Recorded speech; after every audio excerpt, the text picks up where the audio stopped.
नमस्कार सभी को। आई होप आप सभी ठीक होंगे।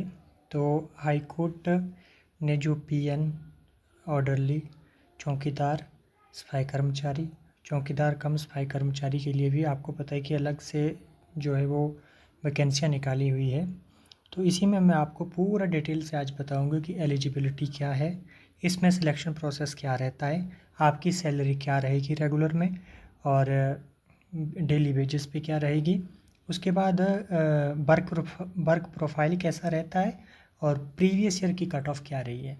मैं आपको पूरा प्रोसेस अभी बता दूंगा। आप अपना पेन कॉपी उठाइए, अपने मार्क्स कैलकुलेट कीजिए। आपको अभी पता लग जाएगा कि आप सेलेक्ट हो पाए हैं, हो पाएंगे या नहीं हो पाएंगे। इसमें कुछ एक डॉक्यूमेंट होते हैं। आपको पता है कि जो आपके एकेडमिक मार्क्स होते हैं, आपको यहाँ पर साफ लिखा हुआ दिखेगा। जो ये हिमाचल प्रदेश 2022 में ये रूल बने थे, Himachal Pradesh district judiciary staff recruitment promotion rule थे ये। तो उसके अंदर ना ये आपको क्राइटेरिया देखने को मिल जाएगा, जिसमें इन्होंने बोला हुआ है कि merit of minimum educational qualification, यानी कि आप 12th पास होने ही चाहिए इसके लिए। उसके जो आपकी परसेंटेज होगी 12th की, उसकी वेटेज रहेगी 85%।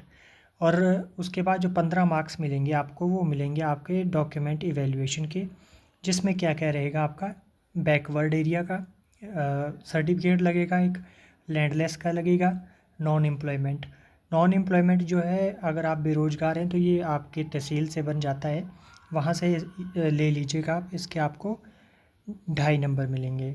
लैंडलेस की बात करें, इसके आपको 2 मार्क्स मिलेंगे, बैकवर्ड के आपको 1 नंबर मिलेगा। अगर आप डिफरेंटली एबल्ड पर्सन है उसका 1 नंबर मिलेगा। NSNCC सर्टिफिकेट का आपको 1 मार्क्स है। अगर आप BPL कैटेगरी से तो उसके आपको 2.5 मार्क्स मिलेंगे। अगर आप विडो हैं, डाइवोर्स्ड हैं, डिस्टिट्यूट हैं या सिंगल वुमेन है तो उसके 1.5 नंबर मिलेगा। सिंगल डॉटर हैं आप तो उसका आपको 1 मार्क्स मिलेगा। एक्सपीरियंस का आपको 2.5 मार्क्स मिलेंगे, पर 5 साल का एक्सपीरियंस होगा तब आपको 2.5 मार्क्स मिलेंगे। अदरवाइज़ आपको 0.5 मार्क्स जो है, मतलब 1 साल का है तो 0.5, फिर उसके बाद आगे बढ़ता जाएगा। तो इस तरह का ये कुछ क्राइटेरिया रहेगा। 15 नंबर किस तरह से मिलेंगे ये आपको मैंने यहाँ पे बता दिया। सारे डॉक्यूमेंट आपके जैसे बैकवर्ड हो गया और लैंडलेस का हो गया, नॉन एम्प्लॉयमेंट, ये सब तहसील से बनेंगे आपके। बाकी डिफरेंटली एबल्ड पर्सन जो है वो आपका ये मेडिकल अथॉरिटी देती है। NSS और NCC वगैरह जब आप कॉलेज में थे या अभी स्कूल में जो है वो रखा होगा आपने, तो वहाँ से आप ले सकते हैं। एज इसमें 18 से 45 साल रहेगी। BPL जो है वो आपका सेक्रेटरी दे देगा पंचायत से। उसके बाद बाकी सर्टिफिकेट आपको पता है कि एक्सपीरियंस वगैरह जो है वो आपको मिलेगा, ये जहाँ पर आपने अगर पहले काम किया वहाँ से उस कॉम्पिटेंट अथॉरिटी के द्वारा इशू किया जाएगा। तो ये कुछ चीज़ें थी। पहला एज 18 से 45, दूसरा एजुकेशनल क्वालिफिकेशन आपकी 12th पास होनी चाहिए। अब आपको मैं बताता हूँ आगे। देखिए इसमें सिलेक्शन प्रोसेस कैसे रहता है।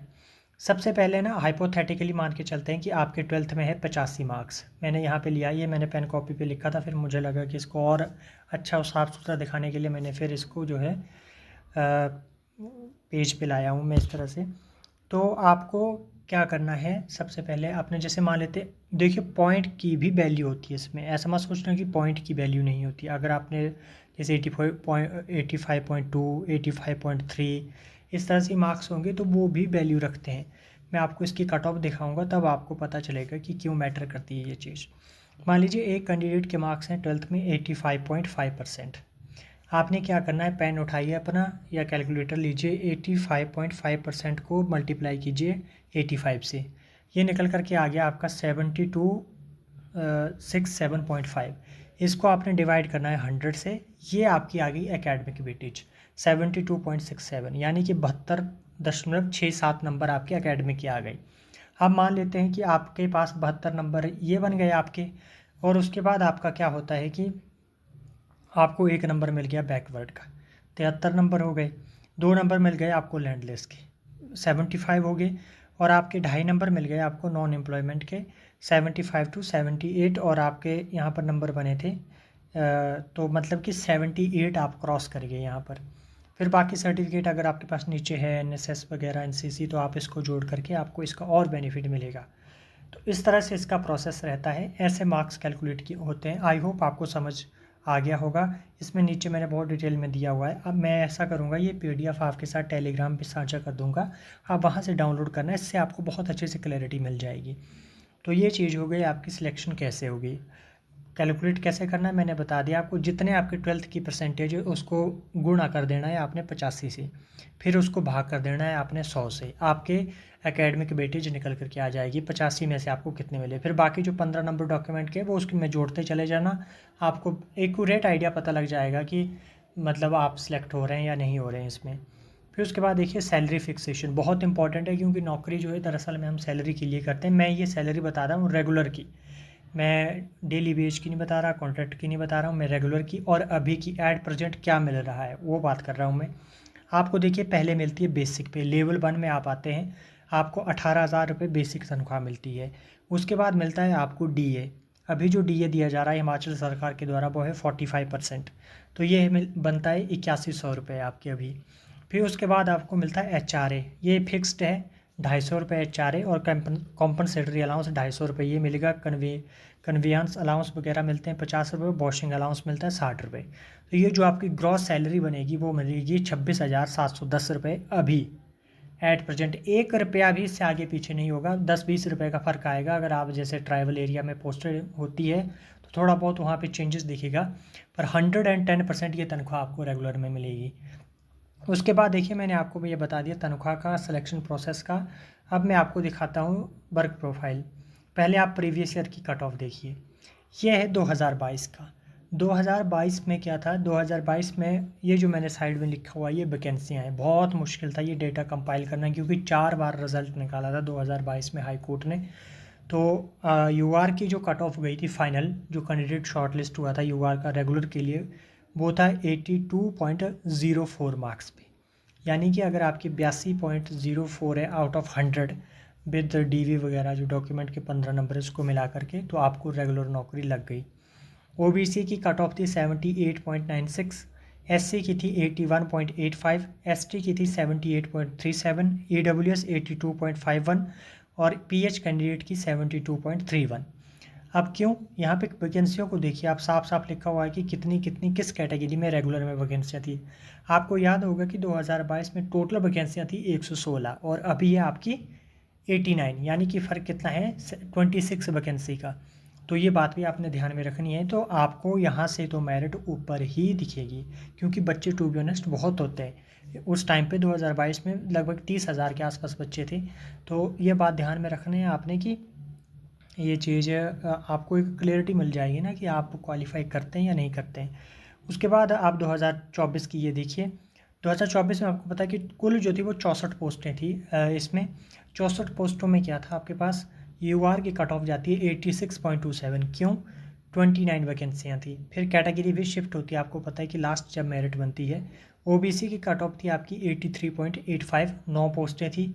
SC की कट ऑफ थी 84.21, पोस्टें थी 15 पोस्ट होने के बावजूद भी अच्छा स्पाइक आपको कट ऑफ में देखने को मिला। ST की थी 85.69 और सिर्फ 2 पोस्टें थी। EWS की अगेन 85.52। तो इसमें इस साल क्या हुआ कि सिर्फ सारी की सारी पोस्टें रेगुलर थी, 1 या 2 वैकेंसियों को छोड़ करके पूरी पोस्टें रेगुलर थी। फिर उसके बावजूद जो है वो कट ऑफ आपकी ये गई, और PH की कट ऑफ गई 84.96। तो आपको एक क्लियरिटी मिल गई कि अगर आप UR से हैं तो आपका 80 से नीचे काम नहीं बन सकता है। अगर आपके मार्क्स 80 से नीचे बन रहे हैं तो आपको जो है भर दो, अगर आपको लगता है, पर थोड़ा चांसेस जो है वो आपके कम रहेंगे क्वालिफाई होने के, क्योंकि प्रीवियस ईयर तो यही बता रहा है कि आपके जो सिलेक्शन हुई है वो 80 मार्क्स से ऊपर ही रही है UR में, और OBC से चांसेस बनते हैं अगर आप 80 से नीचे तब भी। हालांकि 2024 में OBC भी 80 से ऊपर ही गया है, पर फिर भी। तो ये थी कट ऑफ, और 2024 में 64 और 2022 की जो एडवर्टीज़मेंट आई थी उसमें 116 पोस्टें थी। अभी जो है वो आपके पास पोस्टें हैं 89, ये बात आपने ध्यान में रखनी है। देखिए इसमें 5 तरह की पोस्टें होती है। पहली है PN, ऑर्डरली, चौकीदार, सफाई कर्मचारी, चौकीदार कम सफाई कर्मचारी। इसमें देखिए प्यून का काम क्या होता है, जो आपको पता है कि फ़ाइलों को हैंडल करना, इधर उधर ले जाना फ़ाइलों को, फिर पानी वगैरह भरने, डस्टिंग वगैरह करके रखना, जो भी है सुपरिटेंडेंट वगैरह उनके जो भी होंगे, तो ये सब काम जो होता है वो एक प्यून का होता है। ऑर्डरली क्या होता है? ऑर्डरली डील करता है जजेस को। जज के साथ जो है वो मेन होता है ऑर्डरली। जज ऑर्डरली का काम होता है केस कॉल करना, जज को डील करना, मतलब जब तक जज नहीं जाते हैं तब तक ऑर्डरली नहीं जा सकता है। तो प्राइमरली जो है वो ऑर्डरली जो है वो लायबल होता है टूवर्ड जजेस। तो जजेस के साथ काम करना होता है ऑर्डरली को। वो टोटली ही जजेस के साथ रहेंगे। जैसे कि जज आ गए तो उनका जो भी फाइलें वगैरह होगी वो नीचे गाड़ी से लाना, फिर शाम के टाइम उनका सामान गाड़ी में छोड़ना, ये सब काम जो है वो एक ऑर्डरली करता है। चौकीदार आपको पता है कि शाम के टाइम रहते हैं, सफाई कर्मचारी जो है वही साफ़ सफाई का काम करेंगे। चौकीदार कम सफाई कर्मचारी जो है वो आप रात के टाइम वहीं आप कोर्ट में ही रहेंगे, चौकीदारी और सफाई का काम करेंगे वहीं पे। तो ये सब रहता है इसमें, ये मैंने आपको क्लियर कट बता दिया है। देखिए मेंटली प्रिपेयर होना ना हर चीज़ के लिए बहुत ज़रूरी होता है। अभी मैंने टोटली रियलिस्टिकली आपको चीज़ें आपके सामने रख दी है, कुछ भी नहीं छिपाया है आपके सामने। आपको पे भी बता दी है, आपको वर्क प्रोफाइल का भी आइडिया दे दिया है। इसके बाद आपकी प्रमोशन भी होती है, ऐसा नहीं कि प्रमोशन नहीं होती है। आप यहाँ से प्रमोट होकर के प्रोसेस सर्वर क्लर्क वगैरह के लिए प्रमोट होते हैं। तो ये भी एक इसमें बेनिफिट रहता है। अगर आप 5 साल की सर्विस हो जाती है रेगुलर में तो आप इसके लिए एलिजिबल हो जाते हैं प्रमोशन के लिए। इसके अलावा 3 साल की अगर नौकरी हो जाती है रेगुलर में आपकी, तो आप जो है वो जो हिमाचल प्रदेश के द्वारा जो फाइनेंस एंड अकाउंट सर्विस में सेक्शन ऑफिसर का एग्ज़ाम होता है क्लास 2, जो मतलब एक गेस्टेड पोस्ट है, उसके लिए आप अप्लाई कर सकते हैं। तो इस तरह की थोड़ी मल्टीपल अपॉर्चुनिटीज़ आपके लिए ओपन हो जाती है। तो अगर आपको लगता है कि आपकी परसेंटेज अच्छी है तो ज़रूर इस अपॉर्चुनिटी को ग्रैब करें। आपको 26,000 रुपये तनख्वाह, ऑलमोस्ट 27,000 रुपये तनख्वाह जो है वो बहुत मुश्किल है बाहर मिलना भी, वो भी गवर्नमेंट। इसके साथ आपको मेडिकल लीव मिलती है, अर्नड लीव मिलती है, कैजुअल लीव मिलती है, मेडिकल रीइंबर्समेंट मिलता है। बहुत सारी फैसिलिटीज़ आपको जो एक सरकारी कर्मचारी को मिलती है, वो सब आपको देखने को मिलती है। तो कोई भी परेशानी वाली बात नहीं है। अगर किसी को अब कोई डाउट रहता है तो मुझे ज़रूर बताइएगा। अब देखिए इसमें डेली वेज की वैकेंसियाँ भी हैं इस बार। डेली वेज में क्या होता है कि जो हिमाचल गवर्नमेंट के द्वारा जैसे डिसाइड किया है कि एक आम नागरिक को, जो एक आम मज़दूर होता है, उसको डेली वेज यानी कि पर डे किस तरह से मिलना चाहिए, तो मुझे लग रहा है कि ये 415 रुपये के आसपास है अभी के टाइम पर। तो मतलब कि वही कोई 12-13 हज़ार रुपये आपको जो है वो इसमें डेली वेज पे भी मिलेंगे ही मिलेंगे। आप ऐसा नहीं कि डेली वेज पे ही रहते हैं। डेली वेज से आप क्या होता है कि प्रमोट होते हैं कॉन्ट्रैक्ट में, देन कॉन्ट्रैक्ट के बाद आप जाते हैं रेगुलर में। तो थोड़ा सा ना मतलब टाइम लगता है उसमें। टाइम तो लगता है पर आपके पास एक अपॉर्चुनिटी और रहती है कि अगर आप सिस्टम में आ जाते हैं तो आपको आइडिया भी हो जाता है, और अगर आप आगे उसके उसके साथ ग्रो करते रहते हैं, अगर आपको लगता है कि आप में वो जील है तो आप कर सकते हैं। ऐसा नहीं है कि आप, अगर आप लेथार्जिक नहीं होते हैं तो आप यहाँ से भी अच्छे से ग्रो कर पाएंगे। तो ये कुछ चीज़ें रहती है। बाकी देखिए प्रोसेस सर्वर का और कलर का मैं बहुत अच्छे से बना दूंगा, क्योंकि ये थोड़ी सी चीज़ थी और मुझे बताना ज़रूरी था। इसको लेकर के कोई क्लैरिटी नहीं होती है ना यूट्यूब पे ना किसी भी जगह पे। तो मैंने आपको काम भी बता दिया। आप दिमागी तौर पे प्रिपेयर हो सकते हैं घर से ही आते हुए कि मुझे ये काम मिल सकता है, मुझे ये काम मिल सकता है, मैंने इस तरह से प्रिपेयर करना है अपने आप को। तो आई होप आपको बहुत अच्छे से क्लियरिटी मिल गई होगी।